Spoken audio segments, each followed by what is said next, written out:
6 মাস complete হওয়ার পর থেকে আমার ছেলেকে যা যা সলিড খাবার দিলাম আজকে তাই শেয়ার করছি। তবে অনেক ধৈর্য রাখতে হবে, কারণ বাচ্চা কিন্তু শুরুতেই খুব সর্টেড ভাবে খাবে না। এজন্য অনেক ধৈর্য নিয়ে তাকে নতুন খাবারগুলোর সাথে পরিচয় করাতে হবে। লাস্ট ভিডিওতে দেখিয়েছিলাম আমি ওর খাবার শুরুর আগে কি কি অ্যারেঞ্জ করেছি। এই স্ম্যাশ বলটা কিন্তু খুবই কাজের।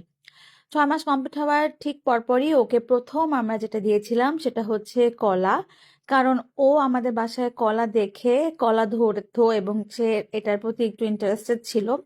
তাই তার প্রথম খাবার ছিল এই কলা। আমি স্ম্যাশ বলে একদম ছোট একটা কলা আমি এখানে ভালো মতো স্ম্যাশ করে নিয়েছি, এবং এটার অ্যামাউন্টটা ছিল খুবই কম। যেহেতু একদম প্রথম খাচ্ছে, তাই আমি চাচ্ছিলাম ও আগে খাবারটা খেয়ে বুঝুক, এটার টেস্টটা জানুক এবং এটার সাথে পরিচিত হোক।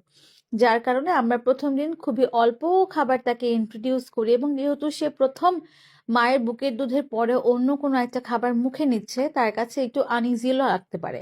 সো এই অ্যামাউন্টের পুরোটা কিন্তু আমার ছেলে প্রথম দিন খায়নি, এই অ্যামাউন্টের অর্ধেকেরও কমটা খেয়েছিল। তো এই খাবার ইন্ট্রোডিউস করার পরে আমরা ওকে যেটা দিয়েছিলাম সেটা হচ্ছে স্ম্যাশ করা গাজর।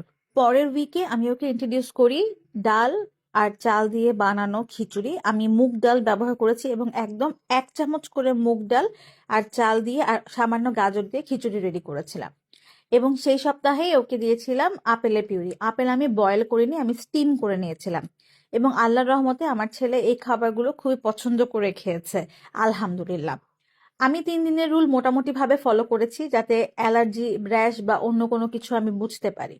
থার্ড উইকে ওকে আমি ইন্ট্রোডিউস করি আলু আর গাজরের পিউরি, এবং এটা সে খুবই মজা করে খেয়েছে।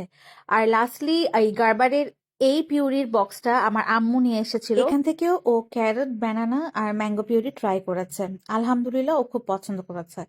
আর যেহেতু ওর প্রায় সলিড শুরু করেছি 1 মাস হয়ে যাচ্ছে, গতকালকে আমি ওকে দিয়েছিলাম ব্রকলি।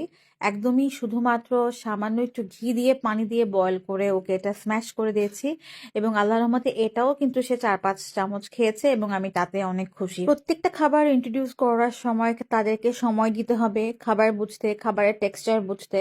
যেমন আমি শুরু থেকে কোনো খাবার ওকে ব্লেন্ড করে দেইনি, আমি প্রত্যেকটা খাবারই চেষ্টা করেছি স্ম্যাশ করে দিতে এবং এটার টেক্সচারটা তাকে বোঝাতে, যাতে সে বুঝতে শিখে যে এই খাবারটার টেক্সচারটা কিরকম। নতুন নতুন খাবার ইন্ট্রোডিউস করলে অনেক কিছু খেয়াল করতে হবে, বাচ্চার পটি ঠিক হচ্ছে কিনা, বাচ্চাকে গ্যাসের প্রবলেম হচ্ছে কিনা, বা কোনো অ্যালার্জি বা ইনফেকশন হচ্ছে কিনা, এই জিনিসগুলো অনেক বেশি কেয়ার করে খেয়ালে রাখতে হবে, যাতে আপনি বুঝতে পারেন যে আপনার বাচ্চার কোন খাবারে অ্যালার্জি আছে বা সে সেটা কিভাবে নিচ্ছে, তার বডি সেটা ঠিকভাবে নিচ্ছে কিনা। সব বাচ্চাই সেম রকম খাবে না, এটা সবার আগে নিজের মাথায় রাখতে হবে। এক একটা বাচ্চার খাওয়া এবং এক একটা বাচ্চার খাবার ইন্টারাকশন এবং একসেপ্টেন্সের ক্ষমতা কিন্তু এক এক রকম। আপনার বাচ্চা সুস্থ থাকলে এবং প্রপার ইন্টারাকশন করলে তাহলেই আলহামদুলিল্লাহ। মোটা বাচ্চা মানেই যে সুস্থ বাচ্চা তা কিন্তু নয়। সবাই ভালো থাকবেন, আমার জন্য এবং আমার বাচ্চার জন্য অবশ্যই দোয়া করবেন। আল্লাহ হাফেজ।